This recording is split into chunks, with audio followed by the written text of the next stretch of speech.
llama la atención que estamos en el ecuador de ese proyecto que empezamos ya hace años y pico.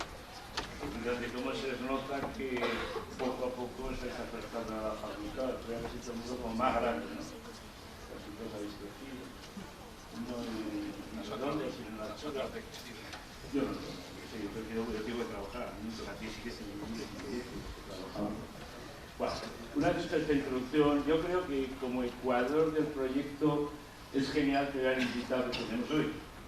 Una vez más, vosotros de manera recordaréis aquellas gentes que os han venido a charlar. Y él pues representa quizá la punta de la pirámide de todo lo que hemos estado sembrando durante unos cuantos años. Luego don Antonio nos explicará cosas. Ha sido rector de la Universidad de Las Palmas de Gran Canaria, de la UPC. Es decir, que aquí confirma y confluye todo lo que estamos hablando, esas ideas de que es el día de mañana, si me gusta o no me gusta. El proyecto, como siempre, se llama obviamente Educando en Salud, porque es un segmento que nos hemos definido para que aprendáis a elegir con más conocimiento del que tenéis hasta ahora. Pero sin duda este proyecto se va a continuar en nuestras muchas ramas. Es decir, el hecho es que cuando vosotros dejéis el colegio y avancéis a ese espacio, el espacio solo temporal del edificio, la universidad comienza, como se dice en la Natalia, y termina en la puerta del cementerio, y con los tiempos como están es mejor que llevéis un iPad o alguna conexión para trabajar, aparte de la Córdoba, a ver, vais a llegar todos en tumulto, pero dentro de como 100 años, por tanto es más bueno que llevéis material para entreteneros hasta que os quiten el medio. Todas estas informaciones, como los que me conocéis más y aquellos que venís a verme allí a trabajar y tal, no a trabajar con las manos, sino lo que hacemos, sabéis que nada de estos chistes son chistes, son realidades contadas de diferentes formas, pero todos así, o sea, estamos entrando en ese espacio donde todos vosotros, en bloque, estadísticamente, pasáis los 5 años, por tanto, las ideas, los conceptos de relaciones de pareja, las formas universitarias de aprender oficios han cambiado. Volvamos pues a lo que tenemos hoy. Este señor, como tantos otros, tiene su obligación, unos tiempos, de coordinar todo ese conocimiento y hacer que cada día el edificio sea más sólido y al mismo tiempo lo que llega venga con más alegría y lo que sale con más interés. Yo creo que a partir de ahora nos va a colocar, eso sí, un vídeo, esto sí que no se me olvide. Vais a demostrar que estamos en el Ecuador. Una vez que veis la película va a ser todo interconexión. Preguntas, empezáis los que tengan más costumbre de hablar y los demás os vais pegando, porque esta oportunidad, no todo el mundo tiene el chollo de poder entrar en el despacho del rector y protestar a propósito de lo que encontró por los pasillos. Antonio.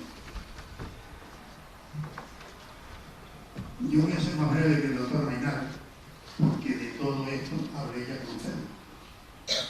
Lo que quiero es, primero, que sintáis el orgullo que siento yo por tener a una personalidad como don José Regidor, que ha sido no solamente rector, sino que tiene un currículo fuera de lo habitual.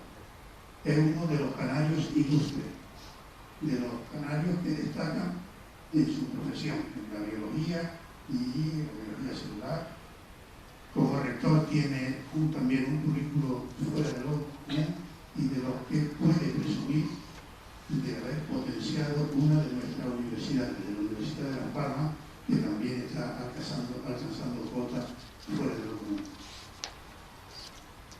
Exprímanlo ustedes como se exprime una naranja, porque la sabiduría que tiene no solamente lo va a transmitir, sino que ustedes las dudas, lo que quieran consultar, aprovechen que tenemos pocas oportunidades de tener personalidades de la talla intelectual y moral de la personalidad que nos acompaña, don José Regidor.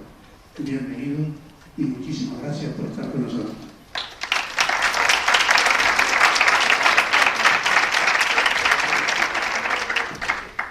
Muy buenas tardes, gracias director, gracias Antonio y gracias doctor Maynard. Se puede imaginar que el doctor Maynard me invita por algunos motivos, entre otros porque me conoce. Porque hemos tenido contacto, hemos hablado muchas veces y él me planteó este proyecto que a él le ilusiona de manera particular, que es este que está haciendo pues, con ustedes y con el Colegio Cisneros, y que a mí me parece que también es enormemente interesante. Le planteé dos cosas. Uno, que yo podía, porque ya con la edad que tengo, pues tengo posibilidades de largarles un rollo durante una horita, más o menos, o incluso más. No llego a ser Fidel Castro, pero podría. Ustedes saben aquello de que si tienes que dar una conferencia de una hora, pues ahora mismo, y si tienes que dar una charrita de 15 minutos, déjame un par de días para poderlo preparar. Entonces, pero yo creo que ya ustedes tienen muchos discursos y lo que a mí me gustaría era establecer un diálogo. Porque en el diálogo muchas de las cosas que yo voy a plantear, pues podremos trabajarlas. Y algunas de las preguntas que ustedes tienen, bueno, a lo mejor yo podría darles, si no una respuesta, en el sentido estricto de respuesta a verdad, por lo menos una opinión. Porque yo lo que voy a partir es de la base de que las verdades absolutas no existen, lo que existen son las preguntas. Lo que tenemos es que dar las respuestas adecuadas a esas preguntas. Y las respuestas están en función de lo que sabemos, pero no de lo que sabemos cada uno en particular, sino de lo que sabemos en general. A mí hay una reflexión que yo he hecho y que en alguna ocasión pues he escrito sobre ella en temas universitarios, que es el valor del sentido común. Hay un autor muy interesante, Richard Hawkins, profesor de la Universidad de Harvard, que hablaba de que las formas de acceder a la verdad, es decir, ¿cómo puedo llegar a obtener la verdad de una cosa? Pues la humanidad lo ha ido asumiendo desde distintas perspectivas. Una de ellas es la tradición. Siempre se ha hecho así. Siempre se ha hecho así. Claro, el doctor Maynard sabe que la tradición en medicina no es una fuente de verdad de ninguna manera y que si hay algo que cambie de año en año, pues son los textos de medicina. Se dice que cuando un texto, un libro de texto de medicina sale ya publicado, ya está viejo. ¿Es así o no? Más. ¿Por qué? Porque en estos momentos en que los avances son tan rápidos, ahora lo vamos a ver en el vídeo, no basta, es decir, no es suficiente, ¿no? Pero lo que fue tradición hace 1000 años tiene que ser verdad hoy. Por ejemplo, en el mundo, como ustedes saben, en el mundo musulmán, y no solo musulmán, sino también judío, en el área del Oriente Medio, comer cerdo no estaba admitido, o fue prohibido, y fue prohibido incluso con algo que había una fuerza muy importante que lo podía hacer, que era la religión, y entonces la religión dijo, no se puede comer cerdo, pero ¿por qué no se puede comer cerdo? Y entonces habían varios motivos, pero uno de ellos podía ser pues simplemente pues, que el cerdo era un vector de enfermedades. Era un vector de enfermedades, muy claro. Pero había otro. Y ese otro es que, como ustedes saben, la grasa del cerdo es una grasa muy poco saturada. Y al ser muy poco saturada, si ustedes, a ver, ¿qué dirían ustedes que sería más saturado? ¿El aceite de coco o el aceite de cerdo? La grasa de cerdo. ¿Qué estaría más saturado? El aceite de coco. El aceite de coco es la grasa más saturada que tenemos. Por eso a veces cuando en algún sitio me dicen, esto tiene grasas vegetales, digo, parar. Es decir, horrible, te están engañando. Pero al tener unas grasas tan con ácidos grasos tan poco saturados, se enrancian relativamente. Y en zonas de mucho calor se enrancia. Y comer productos con aceite, con grasas rancias, producen daños. No es bueno comer cerdo, pero no es bueno comer cerdo, y eso es una verdad, eso pudo ser una verdad en un momento, pero yo tengo que seguir hoy, siglo XXI, donde tengo unos manejos de la carne, del cuidado de la carne, del cuidado de la grasa, del trabajo, del control sanitario, de la seguridad alimentaria, etcétera, etcétera. ¿Puedo seguir por tradición manteniendo eso? Evidentemente no, porque el origen de aquella toma de decisiones no tiene nada que ver con el origen. Sin embargo, se mantiene. Y entonces Es evidente que hay una tradición que sostiene que hay unos pueblos judíos, no solo el que vive en Jerusalén, no solo el que vive en toda la zona de Palestina, sino y todo el pueblo musulmán, todo el mundo árabe, todo el mundo árabe y no árabe, pero que es musulmán de religión, los judíos que viven en Estados Unidos, etcétera, no toman. Es por tanto la tradición, por este ejemplo que lo he puesto y otros muchos, una forma de entender las cosas. En medicina la tradición decía muchas cosas que posteriormente se ha visto que no tenían nada que ver. Yo no sé si a ustedes, pero seguro que a algunos de sus abuelos les pueden preguntar si sabían lo que era tratar una enfermedad poniendo sanguijuelas. Yo la vi. Mi abuela. Un día veo a mi abuela tumbada de espalda con unos bichos negros. ¿Es verdad, Antonio? Director, ¿es verdad eso? Sí, yo las viví de pequeño. Las viste de pequeño. Entonces, eso es así. ¿Han visto ustedes alguna sanguijuela alguna vez? Sí. Bien. Bueno, se pensaba que todos los males del hombre estaban en la sangre. ¿Recuerdan ustedes? Mi hijo, sangre de mi sangre. No, eso nada. La sangre de la madre no toca la sangre del hijo porque si lo toca, lo mata. Porque ahí, para eso hay una barrera, que es la barrera barrera placentaria, que lo que hace es que se produce un intercambio de elementos a través de esa barrera entre la madre y el hijo. Por lo tanto, hay toda una serie de conceptos tradicionales que chocan. Les voy a poner en mi campo. Mi campo es el sistema nervioso y mi campo es el tema sobre todo del envejecimiento. Pero hace unos años, en la década de los 90, se creó, ¿estaban ustedes? No, la vemos. En la década de los 90 se hace, desde Estados Unidos surge un movimiento que era la década del cerebro. La década del cerebro. Entonces, en la década del cerebro, lo que se pretendía era hacer un esfuerzo especial por... Me hace un juego. Me pongo aquí.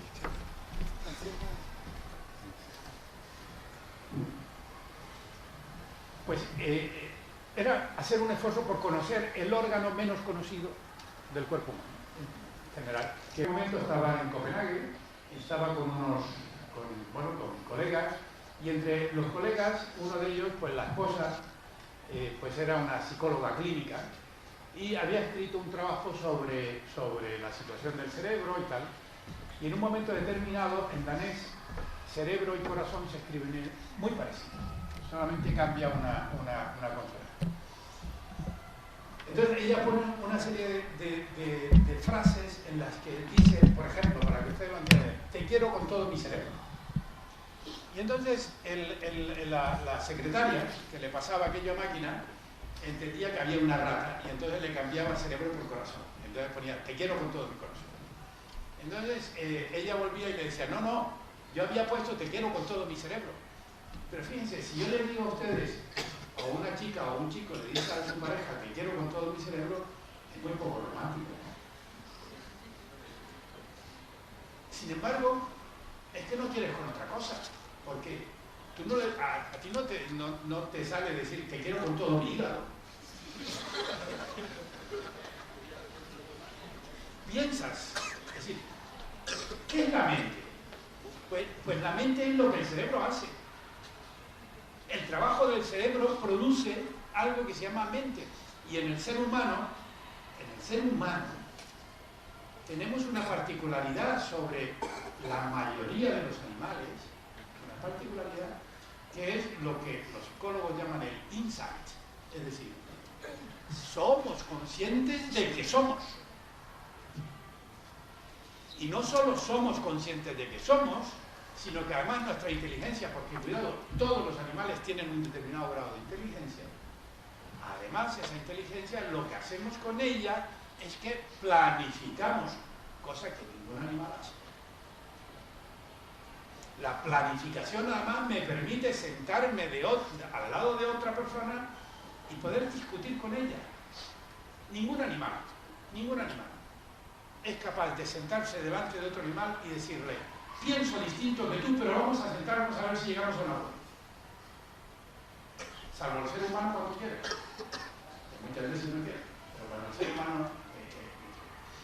son capacidades del cerebro. Por eso digo, ¿y por qué decirlo del corazón? Porque mire, esto viene ya desde la Mesopotamia.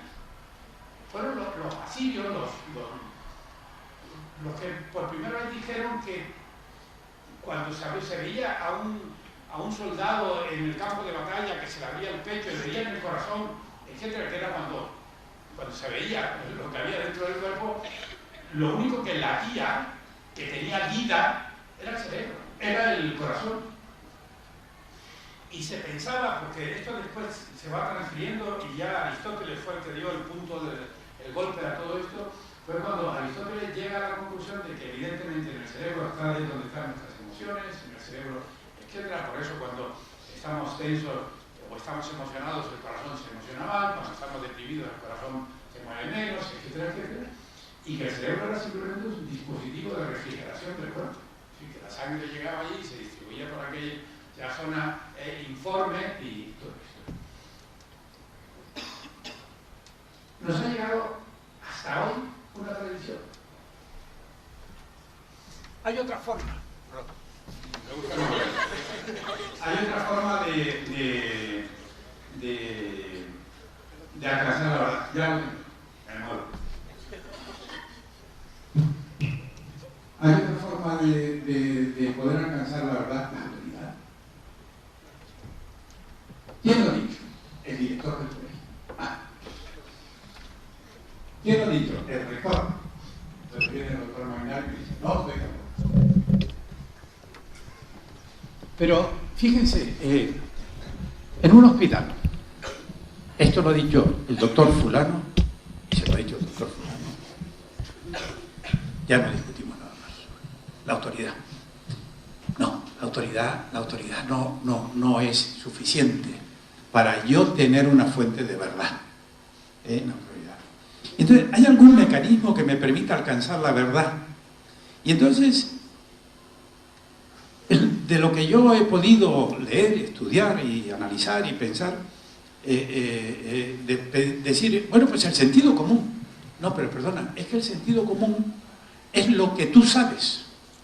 Aplicas lo que tú sabes, pero no solo aplicas lo que tú sabes, sino aplicas también lo que en la cultura de tu entorno se entiende. Vamos a pasar, vamos a hacer algo y voy a aplicar el sentido común. Y entonces yo digo, bueno, voy a aplicar el sentido común. Entonces me voy a traer a un señor, a un montañés de Oklahoma. Me voy a traer a un señor de Arabia. Me voy a traer a un japonés. Y me voy a traer a un indio, a un inca, y me lo voy a poner aquí. Y entonces le digo, hagan siguiendo su sentido común. No harían lo mismo. Su componente de conocimiento les hace seguir lo que tienen de acuerdo con los conocimientos, con sus tradiciones, con sus culturas, etcétera, etcétera, para hacer las cosas. Y tenemos tantas diferencias. ¿Ustedes saben lo que es el tiempo? ¿Saben lo que es el tiempo?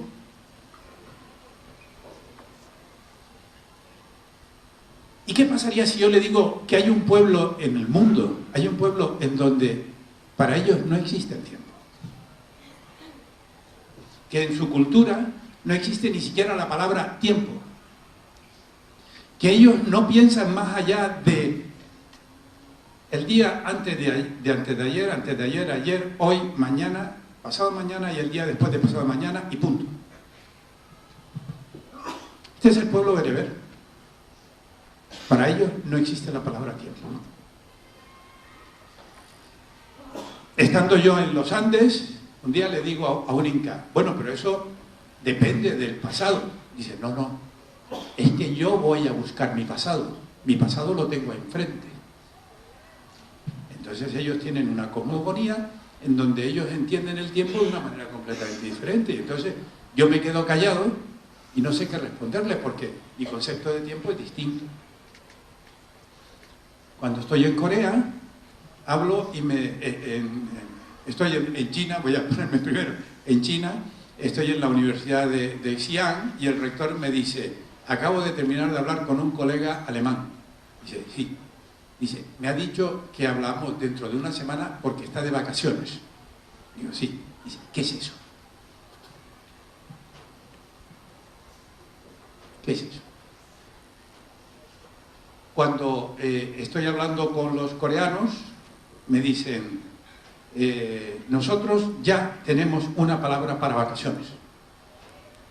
O sea que en la lengua coreana tampoco existía la palabra vacaciones.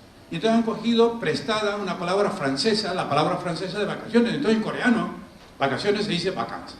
Entonces yo, que hablaba con un alto dirigente de Corea, le pregunté, ¿y tú has tenido vacaciones? Y me dijo, sí. Digo, ¿cuánto tiempo? Dice, 3 días.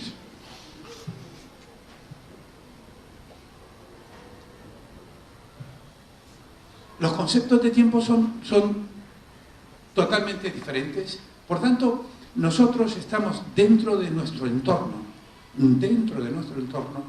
estamos influidos por nuestro entorno, estamos influidos por nuestras culturas. Tengan en cuenta que en estos momentos nosotros hemos dejado de ser racistas para ser culturistas, en el sentido, o culturalistas, en el sentido de que yo no impido, yo alemán, no impido que entre un sirio, porque es sirio. Le impido que entre porque su cultura es distinta de la mía. Y entonces entramos en este otro.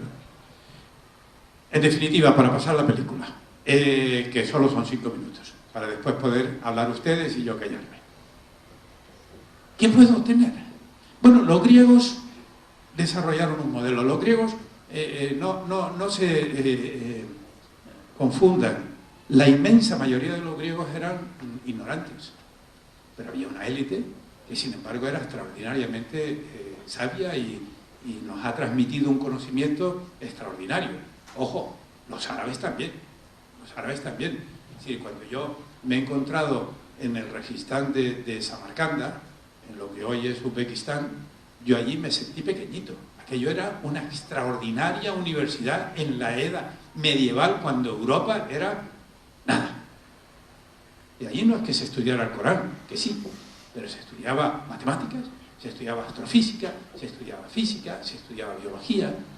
Y extraordinario sentirte allí, era sentirte en un mundo en donde, precisamente porque estaba en la ruta de la seda, la gente iba a la universidad. Y los que podían, llegaban a Samarcanda a estudiar en la Universidad de Samarcanda. Bueno, dicho esto, ¿qué inventaron? ¿Qué fue lo que inventaron? Lo que inventaron los griegos fue fundamentalmente un método. ¿Cómo puedo alcanzar la verdad? Y entonces digo, hay un método. Y el método, ya ellos mismos lo llamaron el método científico. ¿Alguno me podría definir qué es el método científico? Vamos a empezar a romper el hielo, no hay problema ninguno. Yo ya no soy rector, yo ya estoy jubilado, no influyo para nada en nada. Así que, venga, método científico. No me lo describas. Dame primero observar, después comprobar, sí. Pero, mira, hay 2 formas de interpretar las cosas. Yo sé todo, y entonces yo deduzco todo. ¿De acuerdo? Método deductivo. Eso quiere decir que yo lo sé. Entonces, como yo lo sé, entonces, como yo sé lo que es, entonces yo puedo deducir todo lo que puede ser. ¿Conforme? Método deductivo. Eso no es el método científico. Porque el método científico lo que pregunta es, ¿qué es esto? La parte más importante en todo, cuidado, porque esto no quiere decir, es que yo no voy a estudiar ciencias, yo no voy a estudiar medicina, yo no voy a estudiar, no, yo voy a estudiar filología. Igual, es cómo obtengo el conocimiento, y la obtención del conocimiento solo puede ser de una manera, siguiendo un proceso, siguiendo un método. El método científico. Y el método científico es el método que lo primero que hace es reconocer la ignorancia. Precisamente la ignorancia es lo que te impulsa a estudiarlo. Mira, alguna vez en clase me venía un alumno y me decía, pero doctor Regidor, es que, y de esta enfermedad no sabemos nada. Y yo me quedaba mirándole y le decía, digo, qué interesante, coño, todo lo que hay que trabajar y todo lo que hay que investigar. No sabemos nada. No sabemos nada. Esa es la pregunta. Es que no lo sé. Y lo primero que tenemos que hacer es reconocer nuestra ignorancia, y tenemos tanta ignorancia. Y entonces cuando nos lo planteamos y decimos, ¿cómo puedo? Y entonces está el método científico. El método científico es un método inductivo. Empieza de lo particular para intentar alcanzar lo general. Pero claro, es imposible. Nunca voy a alcanzar lo absoluto. Y entonces lo que voy a ir alcanzando es progresivamente, pues cada vez mayor cantidad de información que me pueda ir generando. Por eso a veces la gente dice, hombre, pero no decían que tal cosa era mala y ahora resulta que era buena y todo este tipo de cosas. Es que esa es la evolución del método científico. El método científico, primero, con los conocimientos que tenemos, porque está influido del bagaje de conocimientos que tenemos, pues va avanzando, y conforme va avanzando, tú primero tienes una opinión y luego continúas. Sigues avanzando y vas cada vez dominando más las cosas. Bueno, yo creo que vamos a pasar a ver la película, porque lo que quiero es que estamos en un entorno magnífico. Son ustedes mujeres y hombres jóvenes que tienen sus planteamientos, que en esos planteamientos lo importante es la seriedad del planteamiento del trabajo, que es un momento en donde, no sé, en España tenemos tanto miedo a equivocarnos, y yo creo que es un error. No hay que tenerle miedo a equivocarnos. Lo que hay que tenerle miedo es a no hacer nada. Hay que hacer. Y hay que permitirse y admitir la equivocación. Miren, en Estados Unidos hay empresas que cuando le valoran a uno su currículum empresarial, es decir, tengo una idea, quiero sacarla adelante, y lo primero que le dice es, ¿cuántas veces lo has intentado? ¿Cuántas veces has fracasado? Es un valor. He ido, he creído, me he dado cuenta de que estaba equivocado, cambio. Continúo. Aquí en España, si no atinas a la primera, no vales para nada. Es mentira, eso no lo ocurre a nadie. Entonces, primero, plantéense las cosas, inténtenlo. Y cuando lo intenten, entonces darán cuenta que no. Hay alguien que se monta, que se pone a estudiar administración y dirección de empresas, y luego hace otra cosa. No pasa nada. Es perfecto. Es así, lo veremos. Por tanto, yo creo que lo más importante es, tienen ustedes la energía, tienen ustedes la capacidad, tienen ustedes la lucha. Y entonces, luchen por lo que quieren, trabajen por lo que quieren. Y no teman la equivocación. La equivocación es parte de la vida. Lo que tienen que temer es que no sepan superar la equivocación, que no sepan valorar y sacarle todo el partido a la educación. Vamos a la película. Ahora hablan ustedes.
Ustedes son los que están evolucionando, ustedes son los que están aprendiendo, nosotros somos los que tenemos que aprender, que tenemos que cambiar también.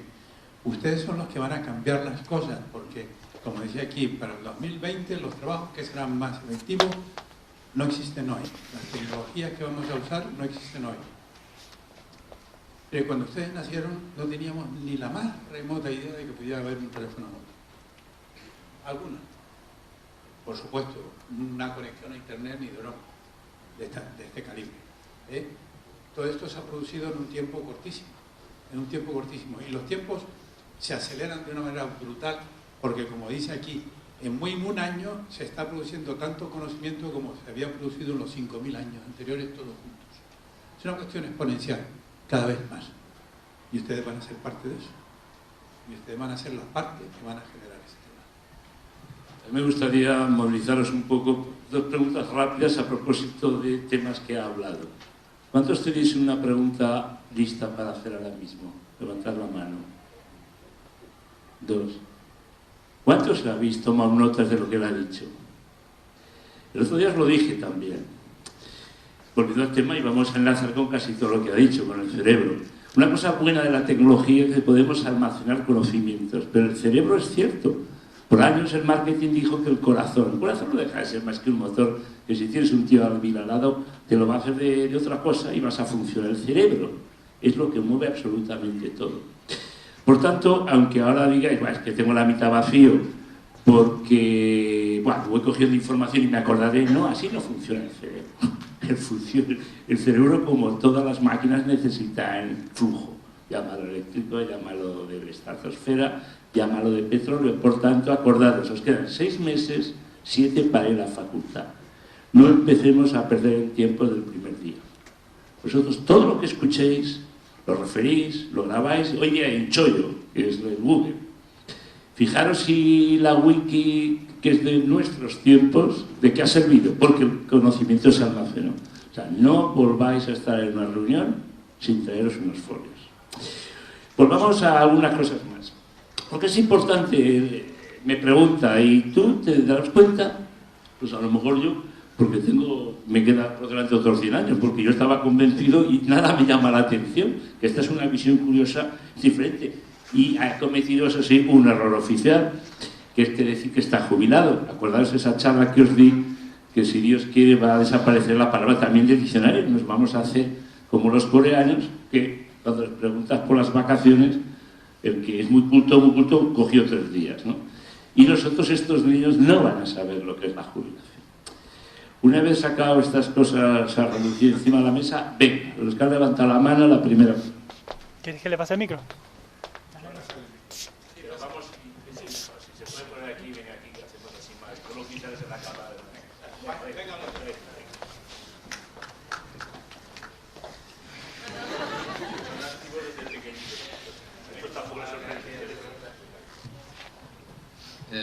¿Cómo considera? Antes habló de la tradición y después de todos los cambios que van a haber después, de todas las mejoras tecnológicas, ¿cómo considera que podría realizarse ese cambio de manera ética sin dejar a la tradición atrás? Porque eso es súper problema. Bueno, si yo he dado la idea de que desprecio la tradición, no es correcto. Si lo he hecho, borra. Es decir, no es esa la idea. Yo lo que he dicho es que la tradición no es fuente de verdad, pero la tradición es fuente de cultura. La tradición es parte de un pueblo. Y esa parte del pueblo contribuye a la cultura de un pueblo.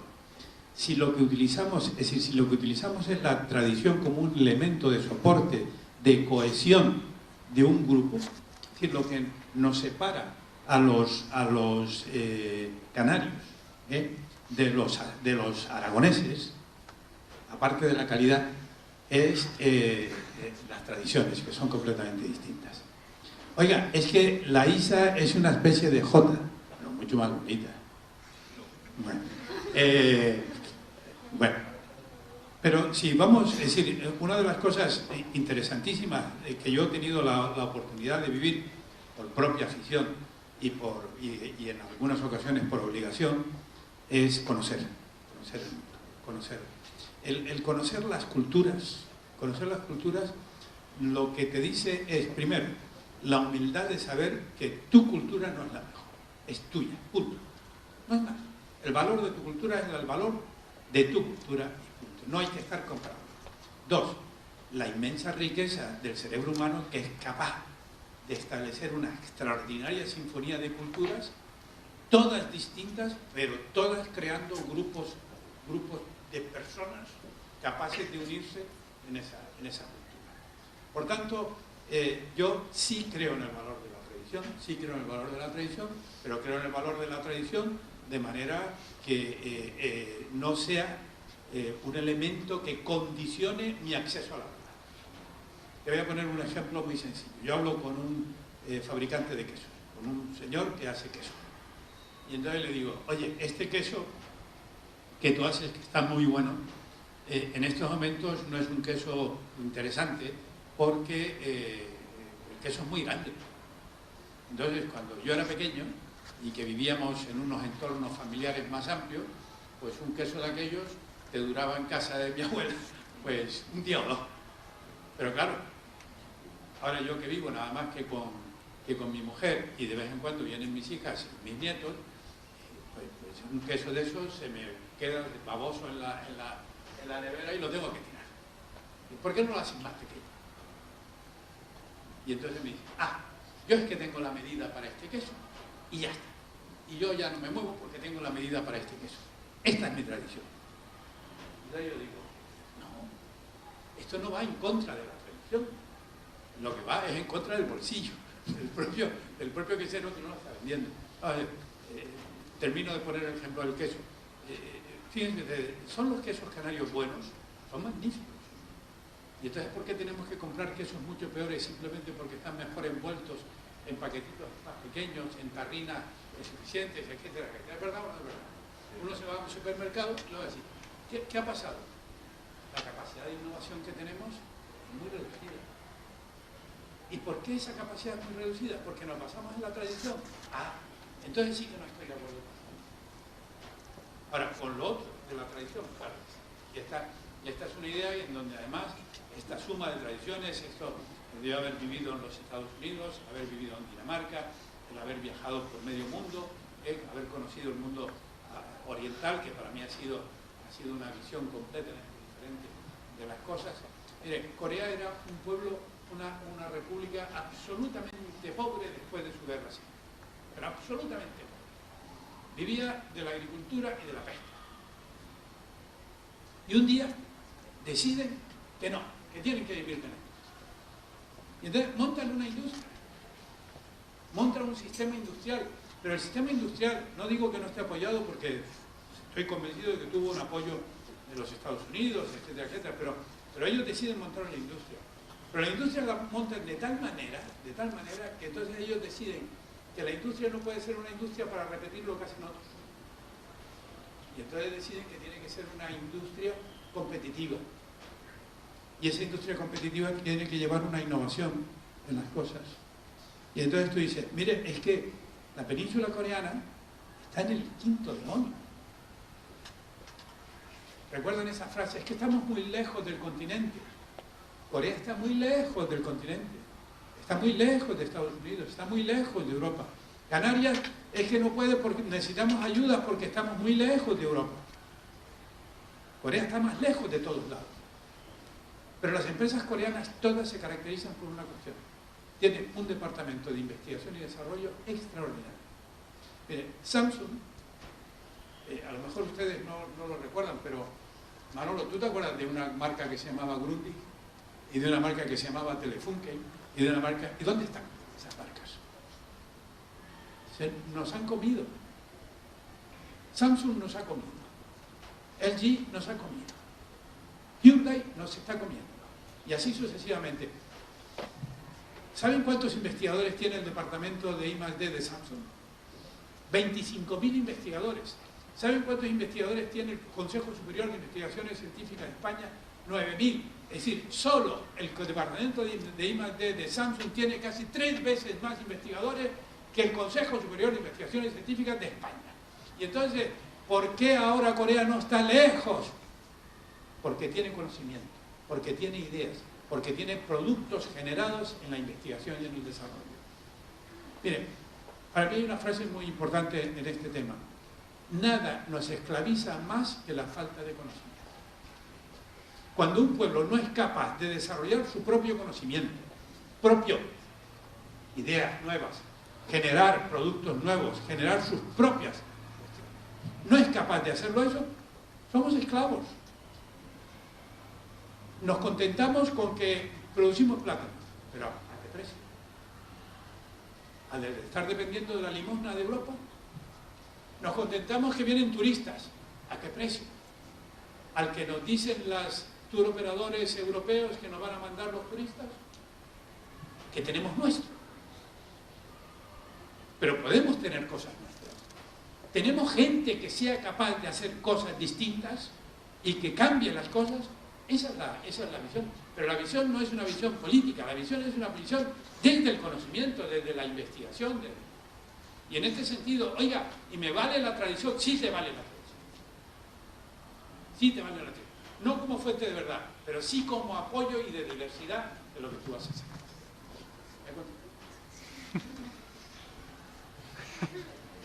La pregunta que quería hacer yo es que también hay, es decir, se puede dar el caso en el que problemas éticos también puedan poner un freno al progreso. Por ejemplo, como se está dando se está intentando, bueno, eso, frenar el envejecimiento y están saltando un montón de problemas éticos que están frenando ese progreso que es muy importante. Bueno, has tocado un tema que me gusta, la ética. Y voy a intentar contestarte a tu pregunta, pero voy a entrar a otro problema que es la ética a nivel personal. Miren, cuando yo era estudiante, cuando yo era estudiante, un compañero o yo me decía, mira, no pude ir a clase ¿me puedes pasar tus apuntes?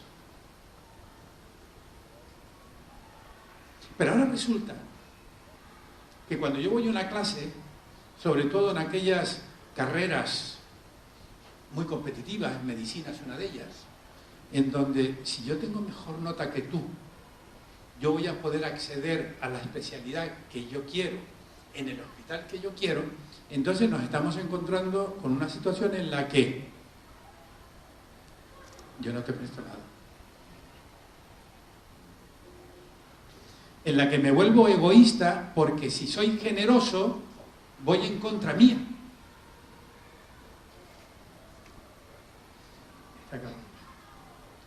¿Vivir en ese entorno ético es posible? Yo me he encontrado en toda mi carrera, yo llevo 40 y tantos años, y en los 40 años que he estado en la Facultad de Medicina, como ya digo, en varios, nunca me había encontrado un caso tan triste como el de un grupo de antiguos alumnos míos que de pronto se descubre que han robado la documentación de un profesor y esa documentación, el profesor pues cometió un error logístico, es decir, tú no puedes ir con todo tu disco duro a ponerlo en el ordenador de clase, si te llevas el pendrive con la clase del día nada más, pero bueno. Pero él se llevó su disco duro y entonces le roban toda la documentación que había en el disco duro. Punto 1. Una cuestión de penal. Usted ha robado una documentación que usted no sabía lo que era, pero usted se ha llevado historias clínicas, usted se ha llevado documentación reservada, usted tal, aparte de los exámenes, que era lo que se quería llevar, ¿verdad? Entonces, ¿verdad? Es decir, yo tuve que convencer al profesor de que no los llevara, que no los imputara penalmente, porque... Pero yo me siento con los estudiantes que habían sido alumnos míos, me siento, los llevo al rectorado, me siento y digo, ha pasado esto, se ha demostrado esto, me gustaría que lo reconocieran, que me dijeran que sí. Y todos me dijeron que no, que ellos no habían dicho nada. Esto lo llevo al servicio, al inspector, jefe del servicio de inspección, hacen la inspección y como siempre, hay un despechado, hay uno al que no le pasaron los apuntes, y da igual, que es el que denuncia. No estoy diciendo nada raro, ¿no? En este caso el tema era muy grave por todo lo que contenía aquel documento, ¿no? Yo a los cabecillas tenía que haberlos expulsado 2 años de la universidad. Porque, curiosamente, en las leyes universitarias el tema de tipo, bueno, pues, de revisión, es decir, de análisis de estas situaciones y tal, pues, sigue siendo del año 50 y tantos. Que es todavía muy fuerte. Era expulsarlo 2 años de la universidad. Yo pacté con el servicio de inspección, que a mí me parecía excesivo, pues, hundirle la vida a un chico que estaba ya en quinto de carrera, que era, pues, eso era liquidar. Y entonces lo que hice fue, pues, obligarlos a hacer 6 meses de servicios sociales, llevando comida a enfermos con Cruz Roja, llevándole comidas a la casa de los enfermos, con la gente de Cruz Roja y supervisado por Cruz Roja. Que les puedo decir una cosa, la mayoría de los que hicieron eso lo hicieron, se tragaron el sapo y se quedaron y no pasó nada. Pero ¿a dónde voy? Vinieron padres a hablar conmigo y lo que me dijeron los padres es, oye, pues, copiarse se copia todo el mundo. Los padres justificaban también a sus hijos. Y entonces yo me preguntaba, ¿qué es lo importante de ser médico? ¿Saber mucha medicina? ¿Solo? Cuando tú estás hablando con un enfermo, ¿la ética mía tiene que ver algo? Y si yo tengo comportamientos no éticos en algo, ¿cuánto me cuesta dar el salto a los comportamientos no éticos en otro? Por lo tanto, yo lo que me estoy encontrando es con una sociedad enormemente sociópata, en donde el paradigma podría ser, pues Nueva York, en donde se pisa al que sea, porque si no, no alcanzo el nivel que yo tengo. ¿De acuerdo? Esta es una parte de la ética que a mí yo quería decir. Y rápido.